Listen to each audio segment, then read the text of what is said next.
বিশ্বব্যাপী বজ্রপাতে প্রতি বছর ২,০০০ মানুষের মৃত্যু ঘটে, আর বাংলাদেশে এই মৃত্যুর সংখ্যা গড়ে ৩০০ জন। এমন তথ্য উঠে এসেছে জাতিসংঘের এক প্রতিবেদনে। শুধুই কি মৃত্যু? বজ্রের আঘাতে আহত হয়ে অনেক মানুষ বেঁচে থাকলেও তার ক্ষত বয়ে বেড়াতে হয় জীবনভর। বাংলাদেশে আশঙ্কাজনক হারে বাড়ছে বজ্রপাতে মৃত্যুর হার। বজ্রপাতে মৃত্যুর হার বেড়ে যাওয়ার অন্যতম কারণ হচ্ছে বৃক্ষনিধন, বিশেষ করে খোলা মাঠে উঁচু গাছ কেটে ফেলা, প্রতিরোধমূলক ব্যবস্থা না নেওয়া এবং সচেতনতার অভাবকেই দায়ী করছেন বিশেষজ্ঞরা। আবহাওয়া অধিদপ্তরের তথ্য মতে দেশে মার্চ থেকে মে এবং অক্টোবর থেকে নভেম্বরের মধ্যে সবচেয়ে বেশি বজ্রপাতের ঘটনা ঘটে থাকে। বজ্রপাতের সময় বাড়িতে থাকা অবস্থায় পানির সংস্পর্শে না আসার পরামর্শ বিশেষজ্ঞদের। গোসল করা থেকে শুরু করে জামাকাপড় ধোয়া, এমনকি থালা বাসন পরিষ্কার করা থেকেও বিরত থাকতে হবে।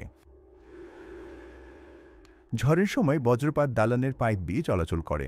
পাইপ যদি প্লাস্টিকের হয় তবে ভয় কিছুটা কম, কিন্তু মেটালের পাইপ সরাসরি বিদ্যুৎ আকর্ষণ করায় ঘটতে পারে যে কোনো দুর্ঘটনা। আরও সতর্ক থাকতে হবে ইলেকট্রিক ডিভাইস ব্যবহার করার ক্ষেত্রে। কম্পিউটার, ল্যাপটপ, হেয়ার ড্রায়ারের মতো বৈদ্যুতিক সরঞ্জাম এ সময় ব্যবহার না করাই ভালো।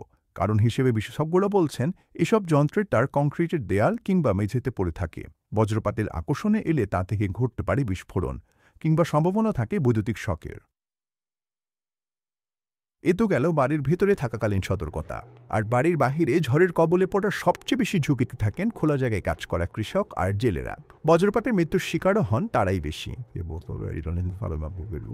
বজ্রপাতের সময় ছাউনিবিহীন নৌকায় মাছ ধরা কোনোভাবেই উচিত নয়। এ সময় সমুদ্র বা নদীতে থাকলে মাছ ধরা বন্ধ রেখে অবস্থান নিতে হবে নৌকার ছাউনির নিচে। খোলা জায়গায় অবস্থান করলে বজ্রপাতে সরাসরি আঘাত হানার শঙ্কা থাকে। তাই তো জীবন বাঁচাতে মেঘের গর্জন শোনার সঙ্গে সঙ্গে বাড়ির ভেতরে কিংবা কোনো বদ্ধ জায়গায় যেতে হবে মাঠের কৃষকদের। এছাড়া পাহাড় কিংবা বনে জঙ্গলে ঘুরতে গিয়ে বজ্রপাতের মুখে পড়লে মাটিতে শুয়ে না পড়ে হাত পা গুটিয়ে বসতে হবে। একটি গাছের নিচে আশ্রয় না নিয়ে বরং অনেকগুলো গাছ যেখানে আছে আশ্রয় নিতে হবে সেখানটায়।